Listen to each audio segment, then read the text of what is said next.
हरे कृष्ण भगवद्गीता मौलिक रूप से त्रयोदश अध्याय क्षेत्र क्षेत्रज्ञ विभाग योग श्लोक संख्या 8 ରୁ 12 अनुवाद विनय भाव गर्वहीनता अहिंसा सहनशीलता उपयुक्त गुरु को आश्रय करने परिष्कार परिच्छन्नता स्थिरता एवं आत्मसंयम इंद्रिय भोग्य विषय वस्तु त्याग अहंकार शून्यता जन्म मृत्यु जरा व्याधि दुख दर्शन स्त्री पुत्र गृह आदि अनासक्त भाव अनुकूल और प्रतिकूल परिस्थिति रे समचितत्व मो प्रति अनन्य भक्ति निर्जन स्थान रे वास लोक समूह ठारू दूर रे वास आत्मज्ञान उपरि गुरुत्व आरोप एवं तत्वज्ञान लाभ कर निमित्त जिज्ञासु हेबा मु घोषणा करुछु जे ए सबु ज्ञान अटे एवं एतद् भिन्न अन्य सबु अज्ञान अटे।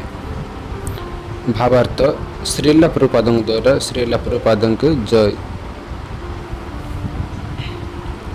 तो भावार्थर केतक पॉइंट डिस्कशन करिबा अर्थात पढ़िबा। भगवान प्रति अनन्य भक्तिपूर्ण सेवा रे ज्ञान मार्गर परिसमाप्ति घटे। यदि व्यक्ति पूर्ण कृष्ण चेतना रे भक्ति योग मार्ग ग्रहण करनिए ताहेले अन्य 19टी कथा आपे आपे ता मध्य वृत्ति लाभ करे। जने उपयुक्त गुरु बा आचार्य को ग्रहण एकांत आवश्यक। व्यक्ति एक उपयुक्त गुरु बा आचार्य को वर्ण कला परे तार दिव्य जीवन आरंभ हुए। विनय शब्दर तात्पर्य है व्यक्ति अन्य द्वारा सम्मानित हेबाक विशेष आग्रह हेबा उचित नुहे। संसार क्षेत्र में व्यक्ति अन्य ठारू सम्मान पाइबाक अति व्यग्र, किंतु जो व्यक्ति पूर्ण ज्ञान लाभ करछि जे से शरीर नुहे तेणु ए शरीर प्रति उद्दिष्ट मान सम्मान व अपमान सब अजथा अटे। व्यक्ति ए भौतिक मान सम्मान जहाँ ताको धक्का दिए ता पछरे गड़ाइबा उचित नुहे। अहिंसार साधारण अर्थ है शरीरटी को न मारिबा बा ध्वंस न करिबा, किंतु अहिंसार प्रकृत अर्थ है अन्य को असुविधा न पकाइबा। तेणु व्यक्ति अज्ञ लोक मान को आत्मज्ञान स्तर को ननेले बुझा जे से हिंसा आचरण करुछि। अज्ञ लोक को प्रकृत ज्ञान देवा निमित्त व्यक्ति तार यथासाध्य चेष्टा करा उचित। सहनशीलता कहले कौन बुझे जाए? सहनशीलतार अर्थ है व्यक्ति अन्य ठारू अपमान कि असमान पाइले से व्यतिव्यस्त न होए ताको आनंदर सही नवा, यह अभ्यास कर अर्थ सहनशीलता। यदि कौन सी व्यक्ति ए दिव्य ज्ञान प्रचार कार्य नियुक्त हुए ताहेले ताको अन्य मानक ठारू नाना अपमान और असमान लाभ करा पड़िबो। यह अस्वाभाविक नुहे, कारण भौतिक जगत भौतिक प्रकृति यही प्रकार गठित। एपरिक 5 वर्ष वयस्क बालक प्रहलाद जितेबले दिव्य ज्ञान साधन व्रती होगला से तार पिता तार शत्रु हो उठिला। तार पिता ताको मारी देवा पर अनेक प्रकार चेष्टा कला, किंतु प्रहलाद सबु सहिला। तेणु ए दिव्य ज्ञान साधना दिगरे उन्नति करने हेले अनेक बाधा विघ्न बा प्रतिबंधक आसीपे, किंतु आम मानक सब सहिबाकू पड़िबो एवं स्थिर भाव रे दृढ़तार सहित आमर लक्ष्य पथरे आगे जावाकू पड़िबो। सरलतार अर्थ है व्यक्ति एक शिशु पर सरल हेबो। कौन सी प्रकार कूटनीति बा पेंच पांच नीति मध्य नथिबो। से बड़ स्पष्टवादी हो तार शत्रु समक्षर गुप्त रहस्य को खोली कहीपर। आचार्य व गुरु ग्रहण आवश्यक, कारण जन उपयुक्त गुरु बिना व्यक्ति कदापि आत्मविज्ञान उन्नति करें। शिष्य साधना विधि अनुसरण न कले सुधा गुरु कृपा लाभ कले उन्नति करे। शिष्य साधना विधि अनुसरण न कले सुधा गुरु कृपा लाभ कले उन्नति कर चले, किंबा जे अनन्य भाव गुरु सेवा करुए ता पक्षरे साधना विधि पालन करने खूब सहज हो जाए। दिव्य जीवन मार्ग रे उन्नति लाभ करिया निमित्त परिष्कार परिच्छन्नता आवश्यक।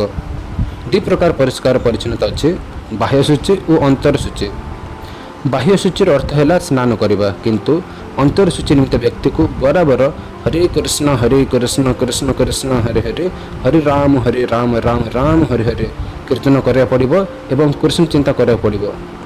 यह द्वारा गत कर्मर मैड़ा मनर सबू सफा हो जाए। स्थिरता व दृढ़तार अर्थ है दिव्य जीवन मार्ग रे व्यक्ति अग्रगति करा निमित्त स्थिर निश्चय हेब। ଦୃଢ଼ ବ୍ରତ ଅବଲମ୍ବନ କରିବ। ଏ ପ୍ରକାର ଦୃଢ଼ତା ବିନା ଅଗ୍ରଗତି ହୋଇପାରିବ ନାହିଁ। ଆତ୍ମସଂଯମର ଅର୍ଥ ହେଲା ଆଧ୍ୟାତ୍ମିକ ଉନ୍ନତି ପଥରେ ଥିବା ପ୍ରତିବନ୍ଧକ ମୂଳକ ସମସ୍ତ ବିଷୟକୁ ତ୍ୟାଗ କରିବା ଉଚିତ। ବ୍ୟକ୍ତି ଭକ୍ତିଯୋଗ ମାର୍ଗ ପ୍ରତି ଆସକ୍ତ ହେବ ଏବଂ ଯାହା ଭକ୍ତିଯୋଗର ବିରୋଧାତ୍ମକ ତାହାକୁ ତ୍ୟାଗ କରିବ। ଏହା ହିଁ ପ୍ରକୃତ ତ୍ୟାଗ। ଇନ୍ଦ୍ରିୟ ଗୁଡ଼ିକ ଏଡ଼େ ବଳବାନ ଯେ ସେମାନେ ସର୍ବଦା ସୁଖ ପାଇବାକୁ ବ୍ୟଗ୍ର। ବ୍ୟକ୍ତି ଇନ୍ଦ୍ରିୟମାନଙ୍କୁ ସୁଖ ଦେବା ବା ଇନ୍ଦ୍ରିୟମାନଙ୍କ ଦାବିକୁ ଗ୍ରହଣ କରିନେବା ଉଚିତ ନୁହେଁ। ଏହା ଦରକାର ନାହିଁ। ଦିବ୍ୟ ଜୀବନ ମାର୍ଗରେ ଅଗ୍ରଗତି କରିବା ନିମିତ୍ତ ଏ ଶରୀରକୁ କାର୍ଯ୍ୟକ୍ଷମ ରଖିବା ପାଇଁ ଯେତିକି ଦରକାର ଖୁବ୍ କମ୍ରେ ସେତିକି ପରିମାଣରେ ଇନ୍ଦ୍ରିୟମାନଙ୍କର ଦାବିକୁ ପୂରଣ କରିବା ଉଚିତ। ଏକ ବିଶିଷ୍ଟ ଇନ୍ଦ୍ରିୟ ହେଲା ଜିହ୍ବା ଏବଂ ତାକୁ ସଂଯତ କରିବା ବଡ଼ କଠିନ। ଯଦି ବ୍ୟକ୍ତି ଜିହ୍ବା ସଂଯତ କରିପାରିଲା ତାହେଲେ ସେ ଅନ୍ୟ ଇନ୍ଦ୍ରିୟମାନଙ୍କୁ ସଂଯତ କରିପାରିବ। ଜିହ୍ବାର କାର୍ଯ୍ୟ ହେଲା ସ୍ୱାଦ ଗ୍ରହଣ କରିବା ଏବଂ ଶବ୍ଦ କହିବା। ତେଣୁ ଜିହ୍ବାକୁ ସର୍ବଦା କୃଷ୍ଣ ପ୍ରସାଦ ଆସ୍ୱାଦନ କରିବାକୁ ଦିଅ ଏବଂ ହରେ କୃଷ୍ଣ କୀର୍ତ୍ତନ କରିବାରେ ନିଯୁକ୍ତ କରାଅ। ଚକ୍ଷୁକୁ ଅତି ସୁନ୍ଦର କୃଷ୍ଣ ରୂପ ବା ଶ୍ରୀ ବିଗ୍ରହ ଦର୍ଶନ ବ୍ୟତୀତ ଅନ୍ୟ କିଛି ଦର୍ଶନ କରିବାକୁ ଦିଅ ନାହିଁ। ଏତଦ୍ୱାରା ତୁମେ ଚକ୍ଷୁକୁ ସଂଯତ କରିପାରିବ। ଠିକ୍ ସେହିପରି କର୍ଣ୍ଣରେ କୃଷ୍ଣ କଥା ଶୁଣ ଏବଂ ନାସିକା ସାହାଯ୍ୟରେ କୃଷ୍ଣଙ୍କୁ ଅର୍ପିତ ପୁଷ୍ପର ସୁଗନ୍ଧ ଗ୍ରହଣ କର।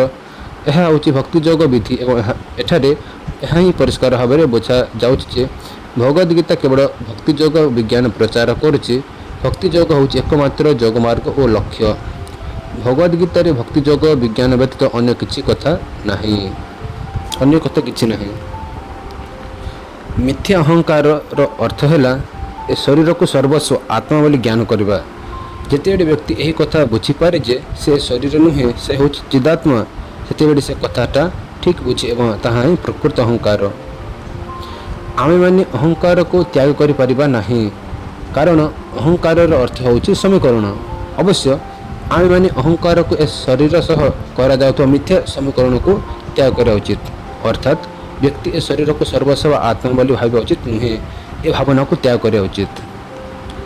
ଜନ୍ମ ମୃତ୍ୟୁ ଜରା ଏବଂ ବ୍ୟାଧି ଏ ଦୁଃଖ ଗୁଡ଼ିକୁ ବ୍ୟକ୍ତି ବୁଝିବାକୁ ଚେଷ୍ଟା କରିବା ଉଚିତ।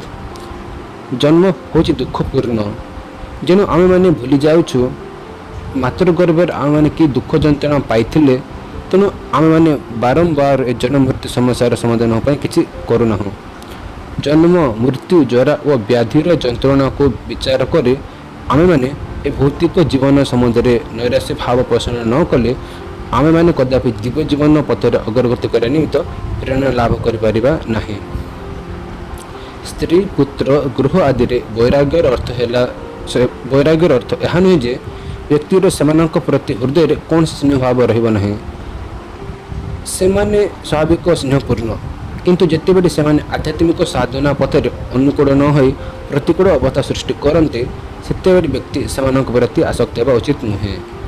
ଗୃହକୁ ସୁଖକର ଓ ସୁନ୍ଦର କରିବାର ସର୍ବୋତ୍ତମ ବିଧି ହେଲା କୃଷ୍ଣ ଭାବନା ବିଧି। ଯଦି ବ୍ୟକ୍ତି ପୂର୍ଣ୍ଣ କୃଷ୍ଣ ଚେତନାରେ ଅଛି, ତାହେଲେ ସେ ତାର ଗୃହକୁ ଅତ୍ୟନ୍ତ ସୁଖପୂର୍ଣ୍ଣ ଓ ଆନନ୍ଦମୟ କରିପାରିବ। କାରଣ ଏ କୃଷ୍ଣ ଭାବନା ବିଧି ଅତ୍ୟନ୍ତ ସହଜ। କେବଳ ହରେ କୃଷ୍ଣ କୃଷ୍ଣ କୃଷ୍ଣ ହରେ ହରେ, ହରେ ରାମ ରାମ ରାମ ହରେ ହରେ କୀର୍ତ୍ତନ କରିବା, କୃଷ୍ଣ ପ୍ରସାଦ ସେବନ କରିବା, ଭଗବଦ୍ ଗୀତା ଓ ଭାଗବତରୁ କିଛି ଆଲୋଚନା କରିବା ଏବଂ ନିଜକୁ ଠାକୁରଙ୍କ ପୂଜାରେ ନିଯୁକ୍ତ କରିବା ଆବଶ୍ୟକ। ଏହି ଚାରି ପ୍ରକାର ସେବା କଲେ ବ୍ୟକ୍ତି ସୁଖୀ ହୋଇପାରିବ। ବ୍ୟକ୍ତି ତାର ପରିବାରର ଲୋକମାନଙ୍କୁ ଏହି କର୍ମରେ ତାଲିମ ଦେବା ଉଚିତ। ପରିବାରର ସମସ୍ତ ଲୋକ ସକାଳେ ଓ ସନ୍ଧ୍ୟାରେ ଏକତ୍ର ବସି ହରେ କୃଷ୍ଣ କୃଷ୍ଣ କୃଷ୍ଣ ହରେ ହରେ, ହରେ ରାମ ରାମ ରାମ ହରେ ହରେ କୀର୍ତ୍ତନ କରିବା ଉଚିତ। ଯଦି ବ୍ୟକ୍ତି ଏ ଚାରୋଟି ବିଧିକୁ ଅନୁସରଣ କରି ତାର ପାରିବାରିକ ଜୀବନକୁ କୃଷ୍ଣ ଚେତନା ମାର୍ଗରେ ବଦଳାଇ ପାରିଲା, ତାହେଲେ ପାରିବାରିକ ଜୀବନ ତ୍ୟାଗ କରି ସନ୍ନ୍ୟାସୀ ହେବାର କୌଣସି ଆବଶ୍ୟକତା ନାହିଁ। କିନ୍ତୁ ଯଦି କୃଷ୍ଣ ଚେତନା ବୃଦ୍ଧି ଦିଗରେ ପାରିବାରିକ ଜୀବନ ଯାପନ ପ୍ରତିବନ୍ଧକ ସୃଷ୍ଟି କରେ, ଅର୍ଥାତ୍ ତାହା ଯଦି ଅନୁକୂଳ ନ ହୁଏ, ତାହେଲେ ପରିବାର ତ୍ୟାଗ କରିବା ଉଚିତ। ଯେପରି ଅର୍ଜୁନ କଲେ, ସେହିପରି କୃଷ୍ଣଙ୍କୁ ଜାଣିବା ନିମିତ୍ତ ବା କୃଷ୍ଣ ସେବା ନିମିତ୍ତ ବ୍ୟକ୍ତି ସବୁ କିଛି ତ୍ୟାଗ କରିବା ଉଚିତ। ସବୁ ଅବସ୍ଥାରେ ବ୍ୟକ୍ତି ପାରିବାରିକ ଜୀବନର ସୁଖ ଦୁଃଖରୁ ଦୂରେ ଯିବା ଉଚିତ, କାରଣ ଏହି ପୃଥିବୀରେ ସେ କଦାପି ସମ୍ପୂର୍ଣ୍ଣ ସୁଖୀ ବା ସମ୍ପୂର୍ଣ୍ଣ ଦୁଃଖୀ ହୋଇନପାରେ। ଦୁଃଖ ସୁଖ ଭୌତିକ ଜୀବନରେ ପରସ୍ପର ପରିପୂରକ ଅଟନ୍ତି ବା ସହଗାମୀ ଅଟନ୍ତି, ଅର୍ଥାତ୍ ସୁଖ ପରେ ଦୁଃଖ ଏବଂ ଦୁଃଖ ପରେ ସୁଖ ବରାବର ଆସେ। ତେଣୁ ଭଗବଦ୍ ଗୀତାର ଉପଦେଶ ଅନୁଯାୟୀ ବ୍ୟକ୍ତି ଏଗୁଡ଼ିକୁ ସହି ନେବା ଉଚିତ। ସେ ଭୌତିକ ଜୀବନଧାରାରୁ ଦୂରେଇ ରହିବା ଉଚିତ। ଅଖଣ୍ଡ ଭାବରେ କୃଷ୍ଣ ସେବା ମାନେ ବ୍ୟକ୍ତି ନବଦା ଭକ୍ତି ଅର୍ଥାତ୍ ଶ୍ରବଣ କୀର୍ତ୍ତନ ଅର୍ଚ୍ଚନ ବନ୍ଦନ ଆଦିରେ ନିଜକୁ ଲଗାଇ ରଖିବା ଉଚିତ। ବାସ୍ତବରେ ଯେତେବେଳେ ବ୍ୟକ୍ତି ଦିବ୍ୟ ଜୀବନ ଅଭ୍ୟାସ କରେ ସେତେବେଳେ ସେ ଆଉ ସଂସାରୀ ଲୋକଙ୍କ ସଙ୍ଗେ ମିଳାମିଶା କରିବାକୁ ଭଲ ପାଏ ନାହିଁ, କାରଣ ତାହା ତା'ର ଦିବ୍ୟ ଜୀବନ ଯାପନରେ ପ୍ରତିବନ୍ଧକ ଅଟେ। ସାଧାରଣତଃ ଭକ୍ତ ଅଯଥା ଆମୋଦ ପ୍ରମୋଦ ଚଳଚ୍ଚିତ୍ର ଦର୍ଶନ କିମ୍ବା ସାମାଜିକ ଆମୋଦ ପ୍ରମୋଦରେ ଅଂଶଗ୍ରହଣ କରିବାକୁ ଇଚ୍ଛା କରେ ନାହିଁ, କାରଣ ସେ ବୁଝିଥାଏ ଯେ ଏଗୁଡ଼ିକ କେବଳ ସମୟର ଅପଚୟ ଅଟେ। ଭଗବଦ୍ ଗୀତା ବାଣୀ ଅନୁଯାୟୀ ବ୍ୟକ୍ତି ଆତ୍ମତତ୍ତ୍ୱ ଜ୍ଞାନ ସମ୍ବନ୍ଧରେ ଗବେଷଣା କରିବା ଉଚିତ। ଆତ୍ମା କ'ଣ, ଆତ୍ମବିଜ୍ଞାନ କ'ଣ ଏ ସମ୍ବନ୍ଧରେ ଗବେଷଣା କରିବା ଉଚିତ। ତାହା ଏଠାରେ କୁହାଯାଉଛି। ଆତ୍ମ ଅନୁଭୂତି ଲାଭ ଦିଗରେ ଭକ୍ତି ଯୋଗ ଅତି ବାସ୍ତବ ମାର୍ଗ ଅଟେ। ଭକ୍ତି ପ୍ରଶ୍ନ ଉଠିଲା କ୍ଷଣି ବ୍ୟକ୍ତି ଏହି କଥା ବିଚାର କରିବା ଉଚିତ ଯେ ଆତ୍ମା ଓ ପରମାତ୍ମା ମଧ୍ୟରେ ଶାଶ୍ୱତ ସମ୍ବନ୍ଧ ଅଛି। ଅନ୍ତତଃ ଭକ୍ତିଯୋଗ ମାର୍ଗରେ ଆତ୍ମା ଓ ପରମାତ୍ମା ଏକ ହୋଇ ନ ପାରନ୍ତି। ପରିଷ୍କାର ଭାବରେ କୁହାଯାଇଛି ଯେ ଜୀବାତ୍ମାର ପରମାତ୍ମା ସେବା ନିତ୍ୟ ସେବା ଅଟେ। ତେଣୁ ଭକ୍ତି ଶାଶ୍ୱତ ଅଟେ। ବ୍ୟକ୍ତିକୁ ଏହି ଧାରଣା ବା ଦର୍ଶନ ତତ୍ତ୍ୱ ଉପରେ ସ୍ଥିର ରହିବାକୁ ପଡ଼ିବ, ନଚେତ୍ ତାହା ସମୟର ଅପଚୟ ଓ ଅଜ୍ଞାନତାରେ ହିଁ ପର୍ଯ୍ୟବେସିତ ହେବ। କୃଷ୍ଣଙ୍କୁ ନ ବୁଝିବା ପର୍ଯ୍ୟନ୍ତ ସେ ଜ୍ଞାନର ନିମ୍ନ ସ୍ତରରେ ଅଛି ବୋଲି ବୁଝିବାକୁ ପଡ଼ିବ। ପରିଷ୍କାର ଭାବରେ କୁହାଯାଇଛି ଯେ ବିନୟ ଭାବ ବ୍ୟତିରେକେ ବୋଧଗମ୍ୟତା କ୍ଷତିକାରକ ଅଟେ। ବ୍ୟକ୍ତି ବିନୟ ହୋଇ ଜାଣି ରଖିବା ଉଚିତ ଯେ ସେ ପରମେଶ୍ୱରଙ୍କର ଅଧସ୍ଥାନ ଅଟେ। ଭଗବାନଙ୍କ ବିରୋଧରେ ବିଦ୍ରୋହ କରିବା ଯୋଗୁଁ ବ୍ୟକ୍ତି ଭୂତ ପ୍ରକୃତିର ଅଧୀନ ହୋଇଯାଏ। ହରେ କୃଷ୍ଣ।